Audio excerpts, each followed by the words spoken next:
Well, welcome and thank you for joining us for today's virtual conversation, Getting Real About Racial Inequities, Part 2, Changing the Narrative and Building Power. I'm Dorian Warren. I'm president of the Center for Community Change Action and co-chair of the Economic Security Project. And I'm excited to be hosting today's virtual discussion presented by the Insight Center for Community Economic Development in partnership with Prosperity Now. For our second chat in Insight's virtual conversation series, I'm honored to be joined by Ann Price, president of the Insight Center, Dedrick Asante-Muhammad, senior fellow for the Racial Wealth Divide Initiative at Prosperity Now, and Shawn, Sebastian, director of the Fed Up campaign at the Center for Popular Democracy. Thanks to all of you for joining us today. Thanks for doing this. Before we get into today's discussion, I just want to go over a few housekeeping details for our audience out there. For everyone but the panelists, please use your microphones. I should say your microphones will be muted for the length of the discussion. The panelists should be using their microphones. But we invite you to use the question function on your control panel to submit any questions or comments you may have, and I'll relay them to our panelists and everyone on the call. We'll try to cover as many of your questions as we can in our limited time today, so don't hesitate to send them early on, and we'll do our best to work them into the conversation. You can also follow and add to this conversation on Twitter by the hashtags #GettingRealAboutRace and hashtag Racial Wealth Inequity. And be sure to tag our hosts at InsightCCED and at Prosperity Now. Now, turning back to our panelists, we're here today for the second time to get real about racial wealth inequities. We'll focus our conversation on reshaping the narrative and building power. So let's start with talking about narrative. And to jumpstart this conversation, let's define what we mean about narrative, as it can mean many different things to many different people. So for any of you that want to jump in here first, how do you define narrative and what role does narrative play in your work? I'll jump in first. When we think about the narrative, we're really talking about the way that people make sense of the world, the way they make sense of how they think about both race and wealth, and how that thinking plays a role in policy development, in the way that our programs are structured, and the way that we move in the world. Yeah, I would just pretty much say amen to that. You know, and I see that in the space we're working with nonprofits. I mean, generally the way people are approaching financial empowerment for communities of color is that these communities did something wrong, or they don't know something. I know something they don't know. I'm going to give it to them, or I'm going to correct their behavior, and then the problem will be solved. And we can get into why that, my analysis is that doesn't work because it's not really addressing the problem. We can get into that later, but that's my example. Shawn, in your case, can you give some examples of narratives that are currently out there around the racial wealth gap? And I'll ask you to jump in. Yeah, absolutely. So in my work with the Federal Reserve, we're really countering a narrative right now about the economy overall. So right now, the Federal Reserve is saying that the economy is fine, it's as good as it can be, and it's actually better than it even should be. And they're making moves to actually try to raise the unemployment rate, to make more people unemployed, and to take jobs away from more people. So it's a narrative that has real, tangible negative effects that needs to be countered. When I think about narrative, I think about not only a policy problem with its concurrent policy solution, but the ideological underpinnings of how we define the problem and therefore what kind of solutions are available to us. So when the Federal Reserve says that Black unemployment at 8% is a completely functioning economy, and that's as good as the economy can get, that stems from a narrative that defines all those people who are unemployed, who are disproportionately people of color, as somehow deserving that status, as not deserving to have a job and not deserving to earn a wage to start closing those racial wealth gaps. And on this one, Ann and Dedrick, I'd be curious for you to articulate the narratives that you hear in your work.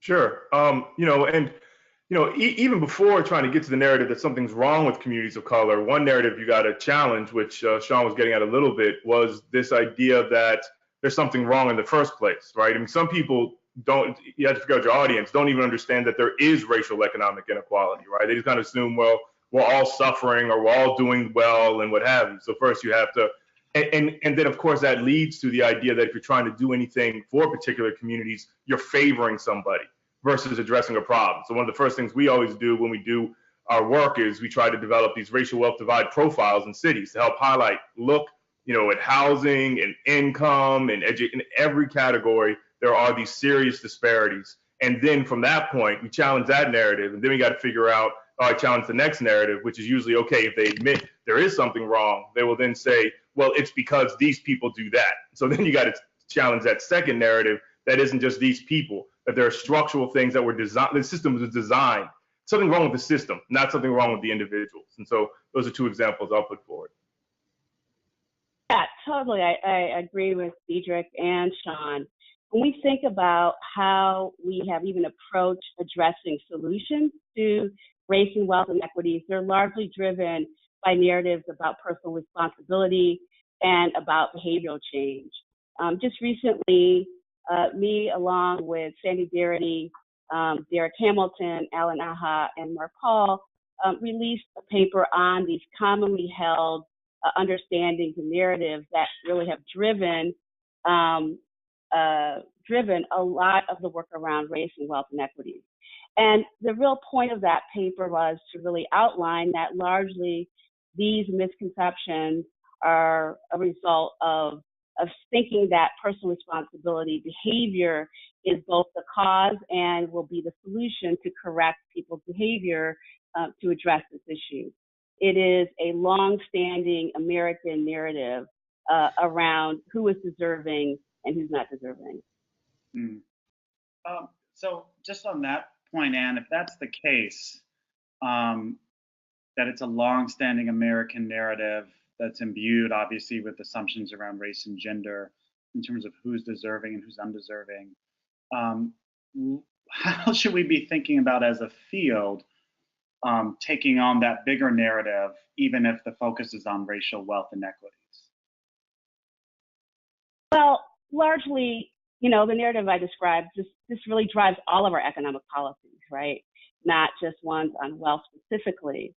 But fundamentally, when you look at, if you're talking about racial exclusion inequities, you're talking about structural factors. You're talking about the rules, policies, the institutions that actually drive how decisions are made and who holds power and who doesn't hold power. And so we have to really think about how we're going to, you know, really start to really put forward some counter narratives that deal with the structures, the rules, the decisions that are not natural, but they're man-made, they're intentional, often decisions that result in some people being privileged to get wealth and others having their wealth taken, fundamentally.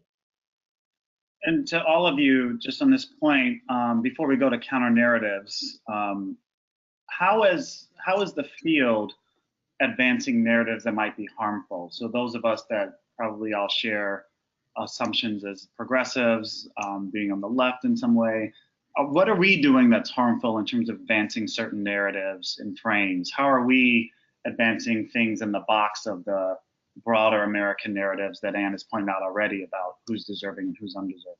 So a little bit of self-critique here with this question. So I think one thing that comes up a lot when we talk about economic disparities is just like a real clumsiness with the intersections between race and economics. I think one of the things that comes up a lot is when we talk about inequality in general, like the 1% and the 99%, and then just add this addendum. And by the way, it's even worse for minorities, right? Like this is bad for all of us. Like these wealth gaps are bad for all of us. But, and you know, as a side note, even worse for racial minorities, without a real acknowledgement or frame or narrative that actually acknowledges why that is and how that system was designed to create those results. It's not it's not an afterthought. It's not a coincidence. It's actually designed for those outcomes. And I think especially when we talk about economic disparities, we can be sloppy with that sometimes. And Dorian, when you say field, I think of myself as part of the racial wealth divide, racial wealth gap field, not so much the progressive economic inequality field. I might be connected to that, but the field I really feel like I'm a part of is the racial wealth divide, racial wealth gap. And I think that's why it was so important to even have that name and to have that phrase get out there, because, when you're leading with race, wealth, gap, or divide, you're kind of highlighting a problem. You're trying to get past that first initial space where everything's fine. Well, this is kind of highlighting everything isn't fine. It also kind of gets past the kind of overly not deep thought enough kind of Marxist analysis of like, there's just one class struggle and it's the 99% versus the 1%, or it's the poor, what have you, but highlighting, as we've been doing, that even low income people, Blacks, Latinos, whites, Native Americans have very different wealth levels, are in different economic conditions, and you have to have policies designed for that, not just some universal mythical poor, but we need to start looking at wealth as well, because poor is too oftentimes just understood as an income category versus a wealth category, which also the wealth also helps really highlight much more the history, because income can be solved kind of by getting a raise. Wealth takes a much more comprehensive, holistic approach to move communities and households forward. And I feel it's funny, I think it's much more of a holistic analysis than a lot of the people who think they're being more universal with their broad class frame. I think it actually helps challenge many more structures, this racial wealth gap, racial wealth divide frame. So let me follow up in two ways on this, because that's really interesting, something you just said there, Dedrick. So one is, if I recall, in the last time we were together, we had a little bit of a debate about whether to use the exact word gap or divide or inequity. So I want to raise that again and maybe spark a little sharpening or disagreement around which of those terms is best. But Dedrick, you also just said using the word wealth allows one to talk about history. And that seems like that's a built-in disadvantage for the field if the dominant narratives are around personal responsibility, individual behavior, they're snappier and easily consumable or digestible. How much more work does it take to talk about history in a policy context especially?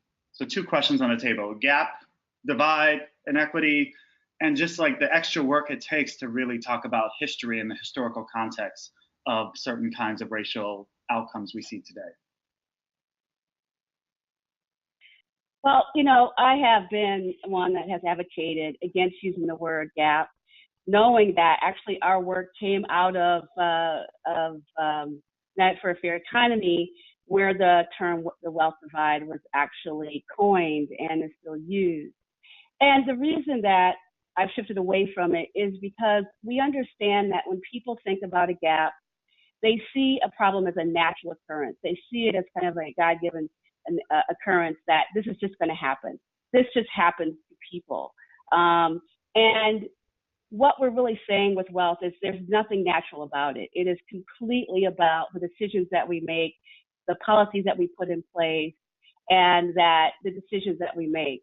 And it really reflects the policies of the past that still manifest today that create such differences in the way that people are situated. Yes, I don't know if there's that much disagreement on our panel. I think me and Ann are agreement. My first job in racial wealth, racial economic inequality was United for a Fair Economy, where I fought for my title to be the racial wealth divide coordinator, and I kind of fight. But I will say racial wealth gaps because I don't want to confuse people. I want my deeper thoughts to lose people and think it's something completely different than the racial wealth gap, but I do think that's a better term. And definitely inequality. Inequality is way too broad. And actually, another space, which maybe we can get into another conversation, is people confuse too, I think, racial wealth divide approach, racial economic inequality approach, and racial equity. And I think, those things can be deeply connected, deeply interrelated. But I think too, when you make it too broad, you can go off in a lot of directions, versus I try to keep it focused on racial wealth divide, racial economic inequality, because I want to hold people to the fire for these type of indicators, not get off into a conversation about deconstructing, which is important, but deconstructing white privilege and stuff like that. I want to actually start moving socioeconomic indicators on the ground. So that's my 2 cents on that. And Shawn, Yeah, go ahead. I just want to jump in here real quick, and I'm sorry, Shawn, I just want to say this because I think it's really important. I really feel like we're in a critical juncture with this movement, if you want to call it that, or maybe within the field, right? I think, looking at this work over a period of years where we first started by reporting on the data itself, showing the differences in wealth between groups, to now really pushing into some deeper issues that go back to redlining, that go back to really even slavery, or even stolen land, right? So I think we're at an important point where we can really think about hammering in on the issue of structure in much bigger ways. And I think that in many cases, people get it, and they're getting it. And the way that we're even seeing this issue covered really tells me that we're moving in the right direction to focus on these deeply kind of historical aspects that are still driving policies today. Shawn, did you want to jump in here on either the questions of the language around gap, divide, inequities, but especially I want to get all of you to comment on this notion of history, and again, the challenges inherent in talking about history, especially in a policy context. Yeah, absolutely. And I on the terminology point, I completely agree with Ann and Dedrick. On the history point, I think it's incredibly important because I think when we're forced to kind of look at a snapshot in time and not look at the history, then there's a lot of kind of hidden ideological weight that comes with that. One is that, okay, we've got a blank slate, we're just starting from here, so what can we do from now on, and let's not think about how we got here at all, which limits the type of solutions that we can have. The other is that I think, like what Ann said, it's that we're in this like God-given, like weather-like, environment that we cannot control and we just have to live with. This is the way the world is, so let's figure out how to manage this world that was handed to us, rather than actually kind of like going back through and looking at the history of how wealth was created. And in some cases, particularly with redlining, how it was created really recently and how it was explicitly tied to very specific policies. Because once we see that history of how wealth was concocted and created by a few people, then all kinds of possibilities open up about how we can adjust those choices, because we see those we see where we are now not as the environment but as the result of a series of different choices, and we can see the path forward as a series of alternative choices to get an alternative outcome. Yeah, when I think too about tying this issue of history also to narrative, a good example, I wanted to raise this before, is think about the narrative that took place after the foreclosure crisis. Mm-hmm. And I put as a resource, some of you might remember, it was about 5 years ago now, a cover of a Bloomberg magazine that was like literally like caricatures of Black and Latinos. Mm-hmm. And the whole entire narrative was that basically people made bad decisions, didn't know what kind of loans they were getting into, didn't know how to manage their finances, and therefore they deserved actually to lose their homes. When we could have really had the opportunity to talk about that this was a result of reverse redlining, that this went back to kind of how, to segregation and redlining, that this was actually an intent, and that the fact that, people with really great credit scores still were fleeced, and that basically homes were not lost, they were actually taken. And so all of this is like it goes hand in hand, the kind of really thinking about this kind of the historical narrative and really pulling back to some key historical policies that are still manifesting. And without those pieces, what you come to conclude is that it's about personal decisions, because how else would someone be in this position? And I think, an important piece Dorian, you put forward, doesn't it make it harder by bringing up the history? But it's really harder if you don't challenge the narrative.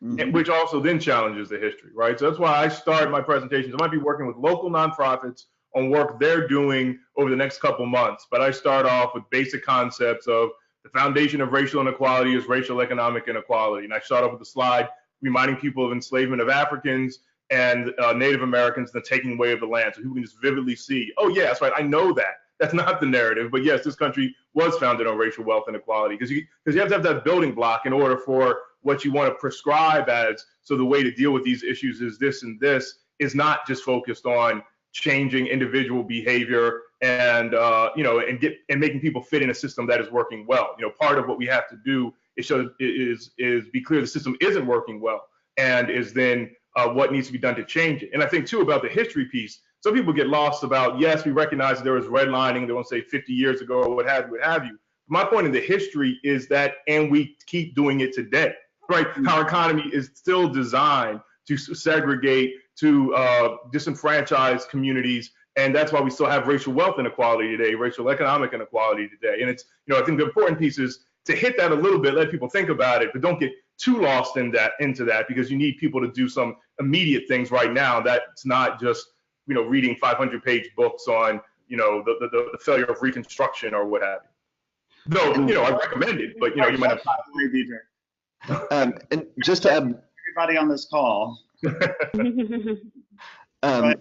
Just add one more thing on the history point. I mean, this is also so true with incredibly recent history, right? We are 10 years past the financial crash, only 10 years, and that history that most of us still vividly remember is being completely erased in a number of different ways. So when we look at how the economy is being talked about now, we are, especially in the monetary policy world, most people are saying that we have achieved a full recovery and we've gone even further past that.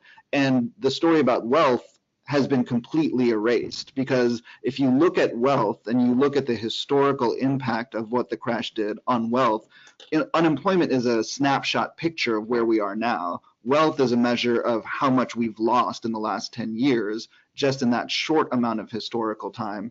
And it's being erased because, 10 years on, black, like all races, across all races, all of us are poorer than we were 10 years ago.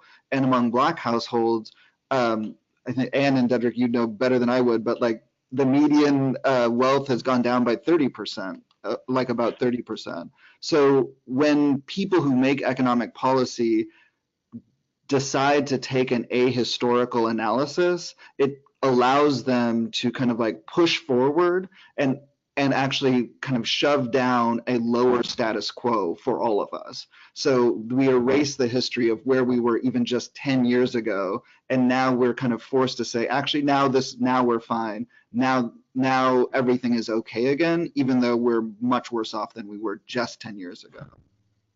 Shawn. Yeah, I think. Oh, go ahead, Ann. I just wanted to say I totally agree, Shawn, and I think it really is about continuing to tie the past to the present. It's not just a history lesson. It's really making the case of tying these historical pieces to what's really happening today and helping people make sense of that. And an important piece of history that we haven't touched on yet is, I also find it important to help people understand that the country wasn't always a middle class economy, and it was mid 20th century, and it was created with mass government investment support and a booming economy, right? And because if you don't understand that, you just kind of believe the basic narrative is that, well, our economy works, we believe in freedom and democracy, so that creates prosperity, and we don't have to do anything, because if you have to do something, only people who are deficient need government help, versus the idea that the entire white American middle class was built off of mass government investment, as well as a very strong economy as well. But that was an essential piece, and that's why if we want to create an American middle class for the first time that includes Blacks, Latinos, and Native Americans, we have to do that investment inclusive for the first time, not again, but for the first time. I just want to pause here and invite our listeners and viewers to use the question function on your control panel to submit any questions or comments you may have for the panelists, and then I'll try to work them into the second half of the conversation. We've been talking a lot about the dominant narratives, about the assumptions that policymakers have when they make policy. And I want to turn now to the counter narratives. So what are the most effective counter narratives that we can offer to persuade policymakers, decision makers to take a different path? So in my case, with my colleagues at the Roosevelt Institute, we use the concept of the racial rules and the racial rules of the economy to advance a certain set of racially equitable policies and outcomes. So I'm curious from all of you, what are the counter narratives that are most persuasive? And when we've been talking a little bit about history, how do we combine, say, the history with data? Because you've mentioned some numbers already in this call, as well as storytelling in terms of the actual effect on people's lives and lived experience.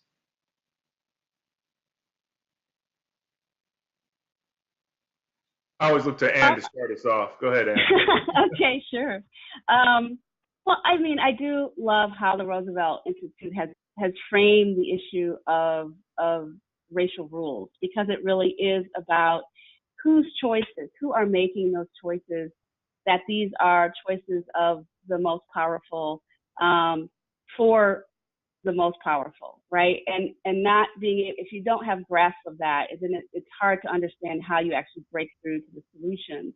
So I think the idea of talking about who is making those decisions, how those decisions were actually manifested, is a key piece of this.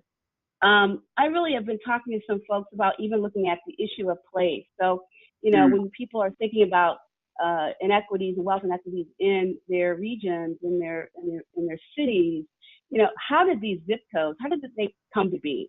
You know, what actually shaped the conditions in which people are living in, and what decisions were made both at the federal and kind of local level to actually that resulted in people living and being situated in the way that they are.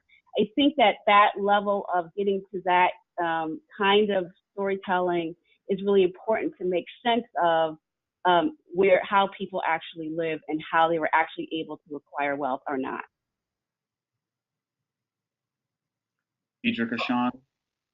Sure. I mean, you know, I think I've hit some examples of the counter narratives. I mean, one, again, it's amazing. People still don't understand the scope of the problem, and not just general people. I mean, people who are leading, nonprofit leaders who would focus on economic inequality, leading politicians who are progressive, oftentimes are still kind of, when you lay out the numbers, are still kind of taken aback about, really? 6,400 is the median wealth for African Americans? So, you know, you do have to keep hitting people up with the real data, and that really helps. You know, that African Americans have had twice the unemployment rate of whites since the 1963 March on Washington for Freedom jobs. This isn't getting better because we all get beat over the head with the narrative that that things are good, that we've overcome our past problems, and that now we're on the path to greater equity. And that's one thing I also try to highlight, because I think if people do recognize racial inequality, they'll say, well, we might not be where we want to be, but we're getting there. And I think a powerful narrative about racial economic inequality and racial wealth inequality in particular is we're not getting there. We're on a path to ongoing racial economic apartheid. And unless something radically is different, under Clinton, under Bush Sr., Bush Jr., Trump, Obama, we're on a path for ongoing economic racial apartheid. So we need to do something radical if we're going to address that. That then starts shaking people up. And again, you know, not everybody's going to agree with you after you make one 20-minute presentation, but you're just trying to get them to question a few key factors and understand the scope of the problem. And then you can start dealing with solutions. And I guess one other counter narrative I just want to put forward, I think is really important, is if you don't design a policy or a practice to address racial economic inequality, you're not addressing racial economic inequality. It's not going to happen just by your goodwill. You want to help poor people, and so now this thing is going to help all poor people the same, which isn't what we want. We want those who are most disenfranchised to be helped the most, right? But you have to do something designed for the problem, and that's something even people with the best hearts or what have you, you really have to hit them over the head with. But how is this designed to look at the reality of how Blacks who make less than $18,500 a year and Latinos who make less than $18,500 a year have a median wealth of zero, but whites who make less than $18,500 a year have a median wealth of $3,000. They're in different socioeconomic conditions. They're both poor in income. They're going to need different tools and resources to move them forward. And so that's another narrative we really need to help push for people. So when we have progressive legislation, it's actually addressing with racial economic inequality. Too often times you have progressive legislation that gets passed, then it doesn't solve our issue, and then conservatives can say, see, government can't do anything. But because it was never designed to do with our problem, you know. So you're saying a rising tide doesn't lift all boats. Absolutely, yes, and particularly when you don't have a boat, right? You're just treading in water, right? And just to add on to that, I think that what we're seeing now, what I'm seeing now in the field, especially in the after the election, is that kind of like piecemeal and reformist kind of ideas are just not really motivating people, and people are really looking for transformative change. So when we talk about narrative, one of the narratives that I feel like we fall into a lot is the world is unfair, so let's like figure out ways to cope with it. Let's figure out like some things around the edges to like survive this unfair world. And I think a counter narrative that we could bring to that is actually like, this world was created to uphold white supremacy and to keep people of color poor, and it was created through a series of decisions. So let's make a different world together. Like, what would we do to make that different world? So I think, again, it's just like building off what Anne and Dedrick are saying about the history being important to show how wealth is constructed and can be reconstructed in the future. I think that's like a huge narrative shift, because a lot of what we do doesn't go at that like transformative, doesn't approach transformative solutions. And I think a prerequisite to even conceiving of transformative solutions is a structural analysis that is rooted in history. And Shawn, and my name is Dedrick. Now, my name is complicated, but just Dedrick, not Dedrick. That's Sorry. No problem. It's all good.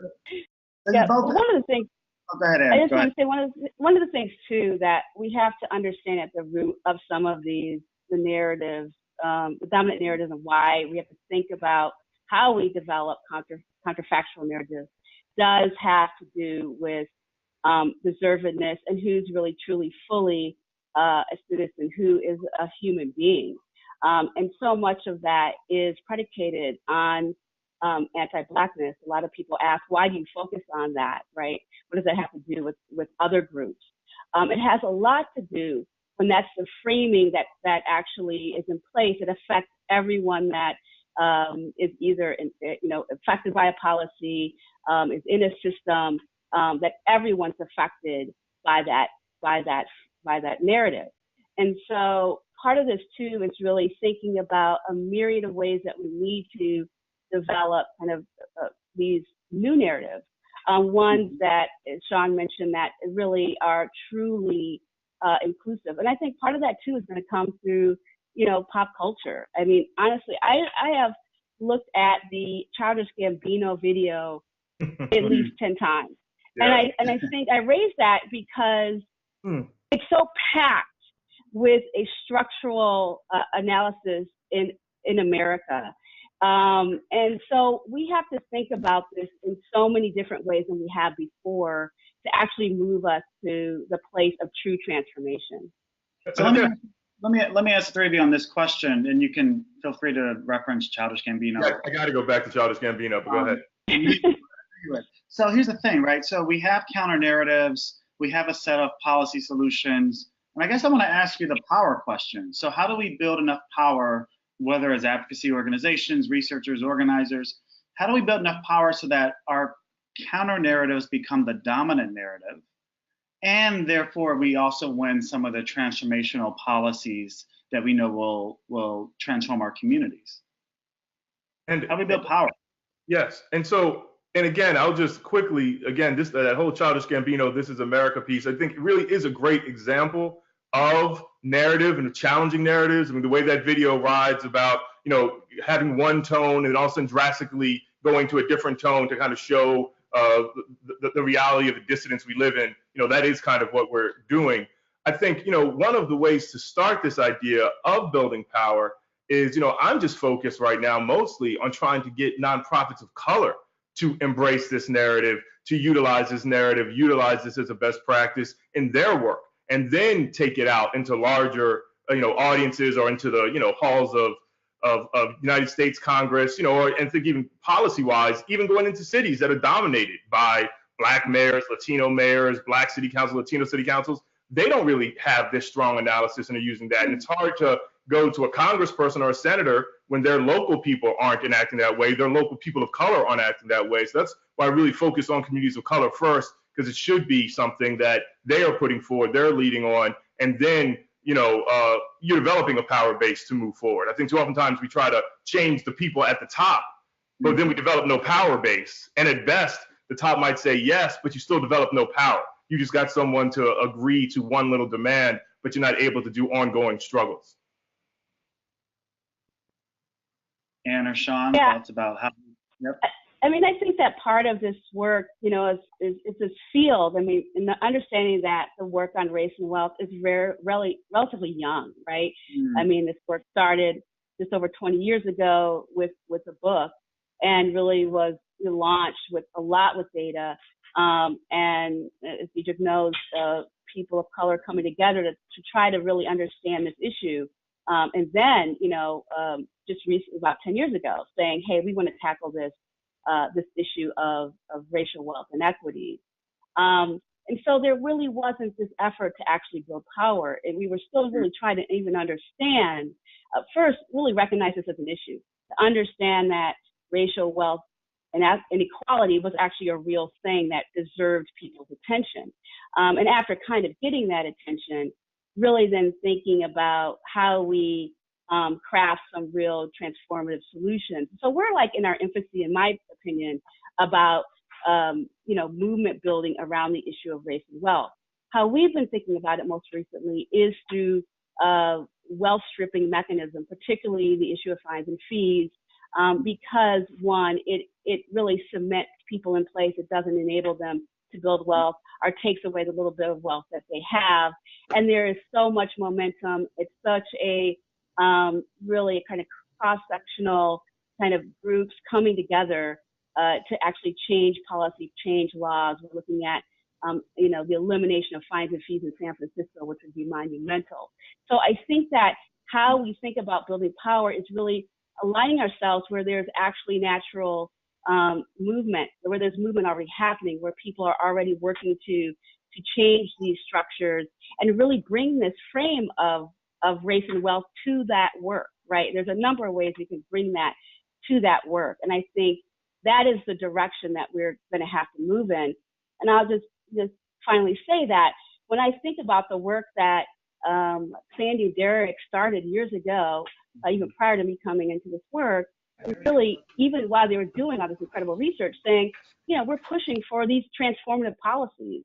And within a relatively few years, look at how much play some of those policies are getting, like the jobs guarantee.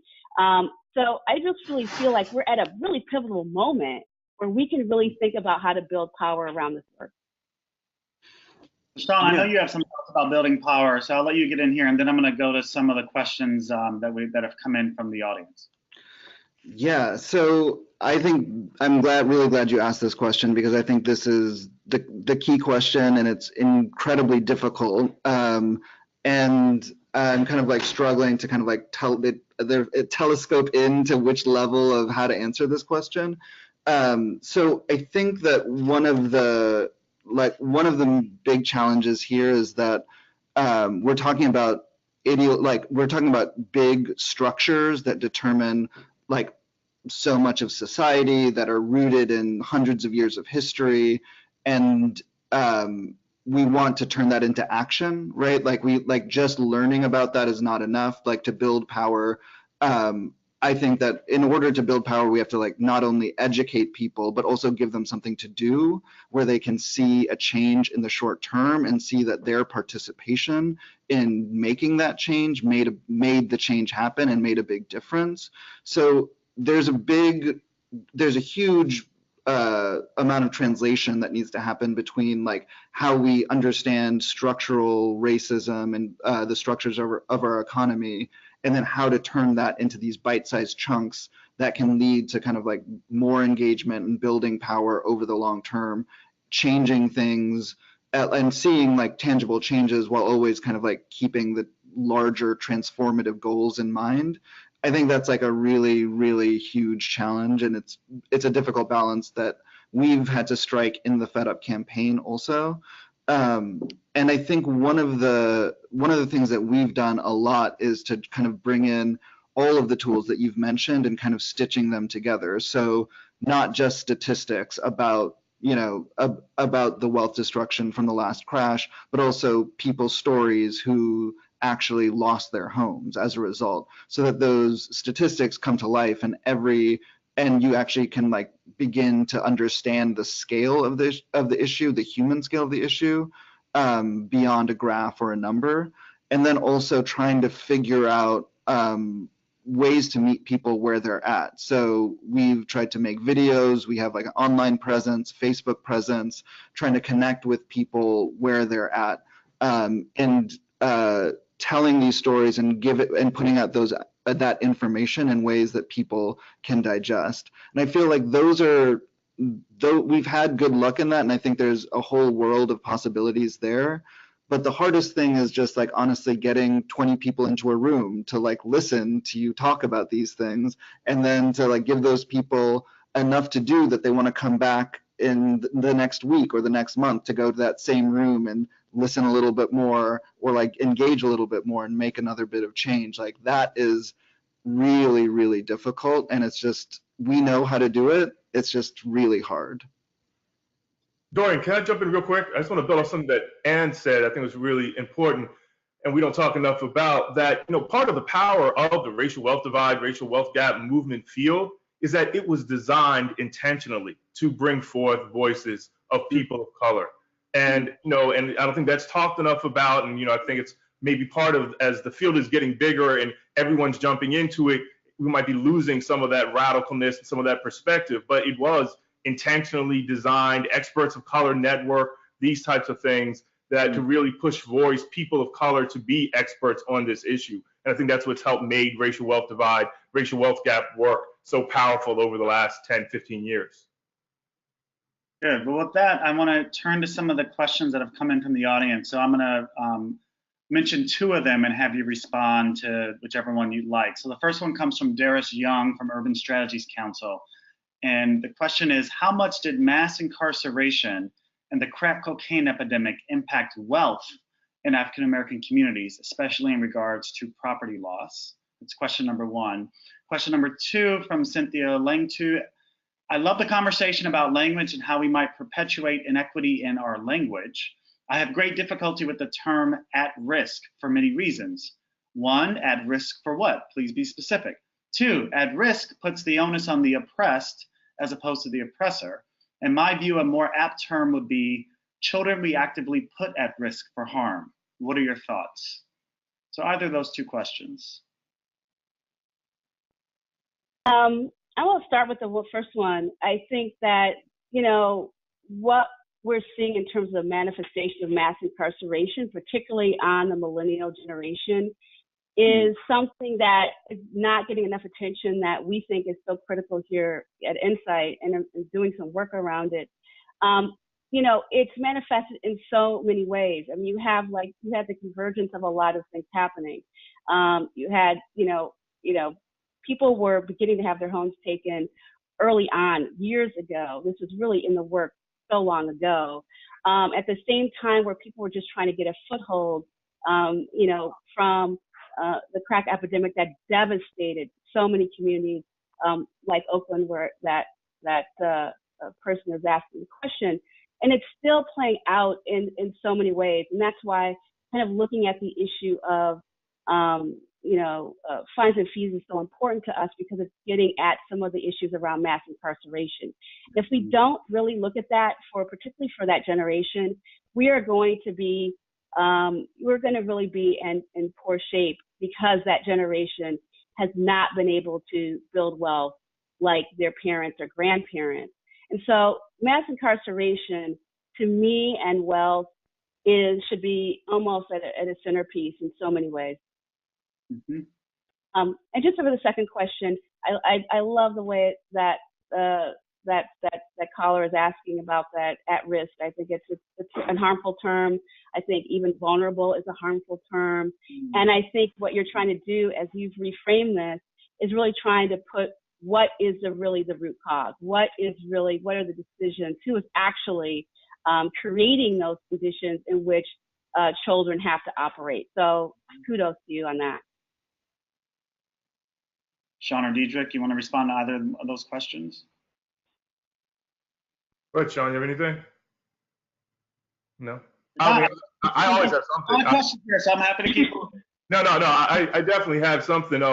In that, I do think so within mass incarceration, to me, that is another aspect of a white supremacist system that has kept inequality. I guess what I don't want people to get lost in is, there's no evidence I've seen that mass incarceration is the driver of racial wealth inequality, right? Like African Americans didn't have much wealth before the mass incarceration. Blacks have always been disproportionately imprisoned, right? But before, like, say, the 80s or late 70s, African Americans still had very low wealth, but I do think it clearly had a great cost and impact. Anyone who knows with communities that have been dealt with mass incarceration knows all the costs that puts on the community.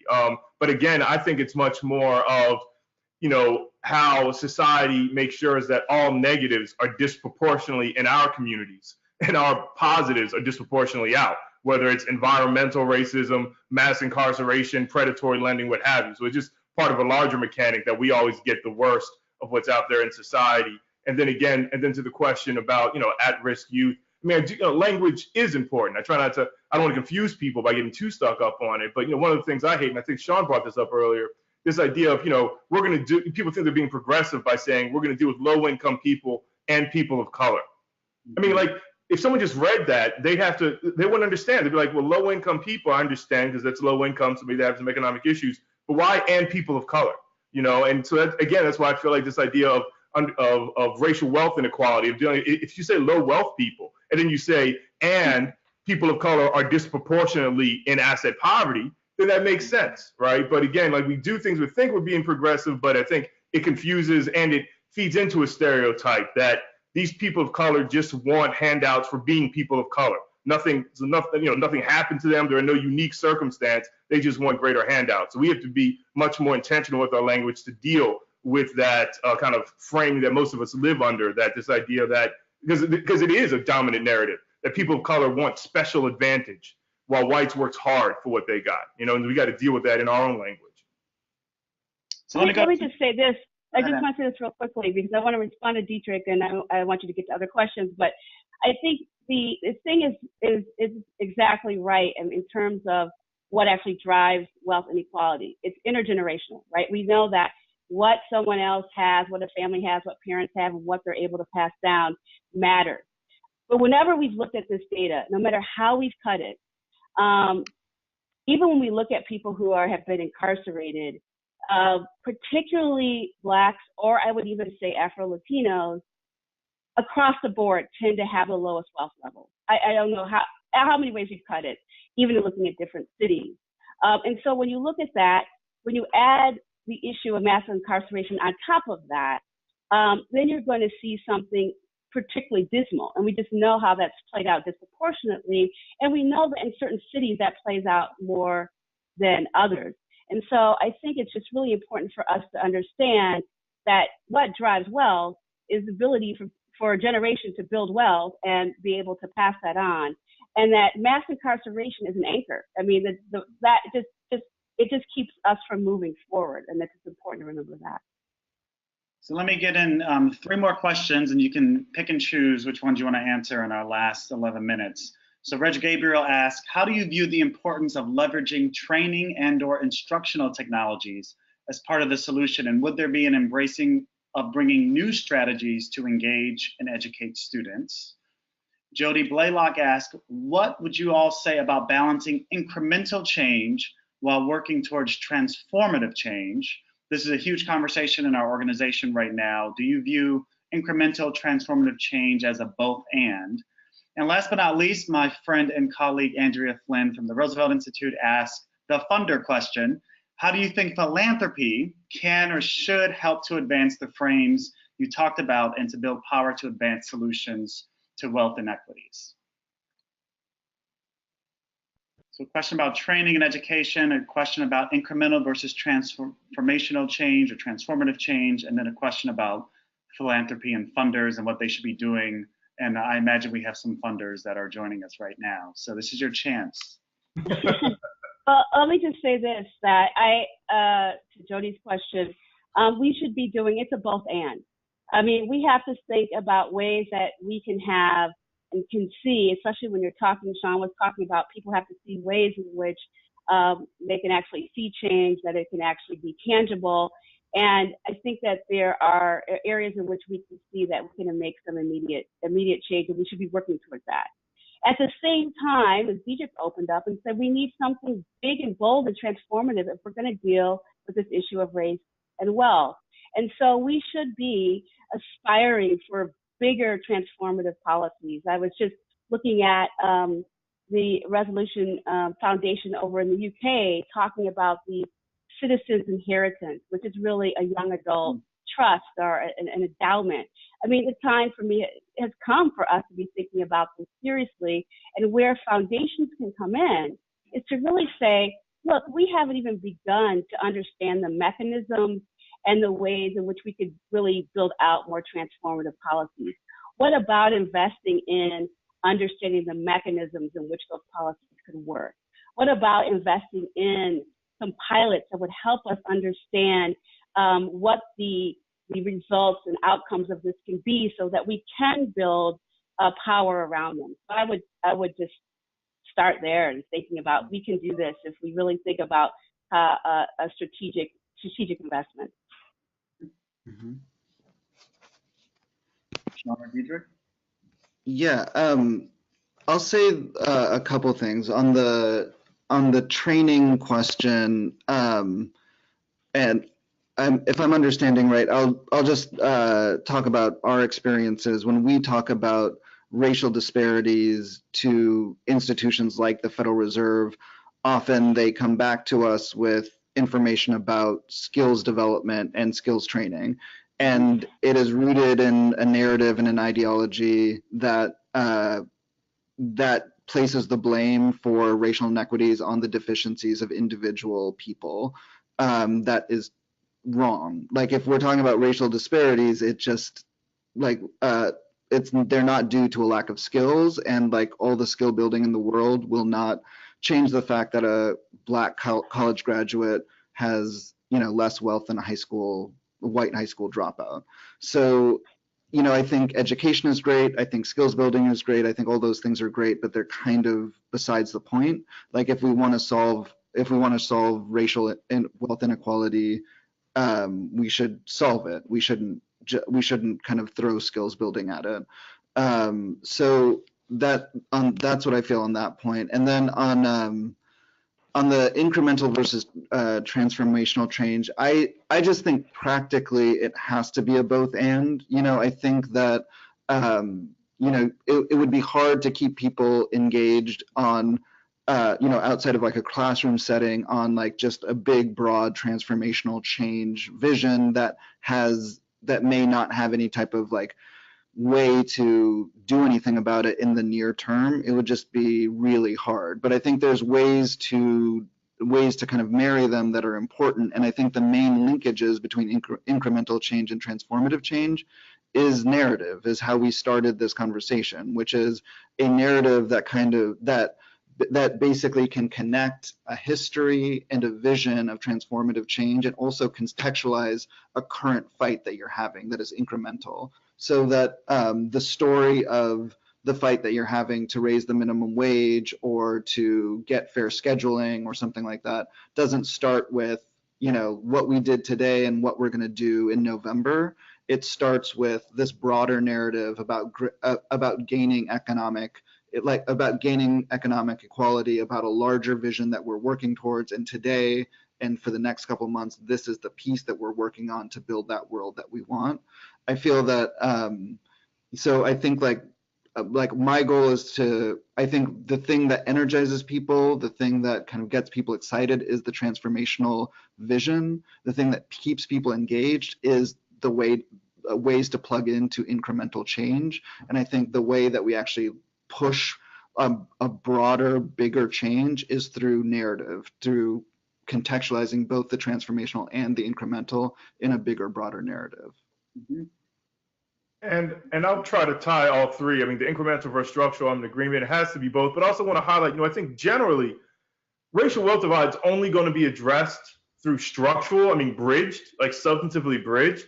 Incrementally, there's a lot of work we can do to maybe make stronger financial capability, or have a little bit more savings, or move forward a little bit in individual households, African American households, Latino households, and that's important too, because sometimes we confuse these two things. There's bridging the racial wealth divide, which is a big step, and then there's what can be done to help people right now strengthen their own financial picture. And for a lot of poor people, strengthening their financial picture is not going to really raise their wealth assets that much, because they're so negative. It's going to be like getting from -500 to 0. It doesn't bridge the racial wealth divide, but it is moving people forward economically. So I think that's one hopefully helpful way to think about it. The incremental is going to be more about strengthening household capacity, maybe some type of community capacity, but it doesn't really bridge the racial wealth divide. That's going to be more structural change.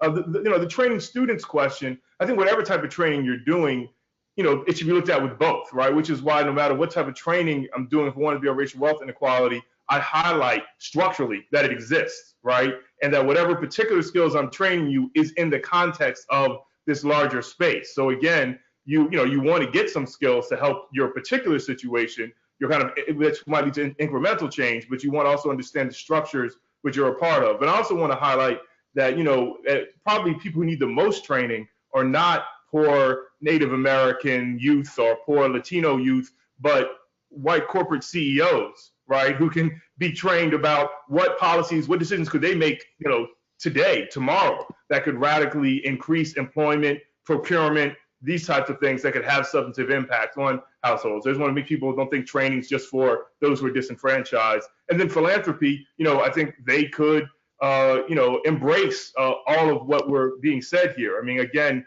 one thing I challenge the nonprofit field and philanthropy is the data shows we haven't been bridging the racial wealth divide, right? So we've been failing for 35 years. Do we accept that? And now what are we doing in the midst of our failure to do something different to actually address this issue?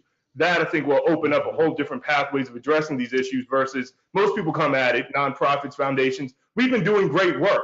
We just need to do a little something different to then make our great work even better. And I think for the big foundations, big foundations, big nonprofits, we need to be much more harsh in our self-criticism. Not small nonprofits that are struggling to get by every week, but the large ones, we need to be much more radical in our critique, so we can have much more radical changes in what we do.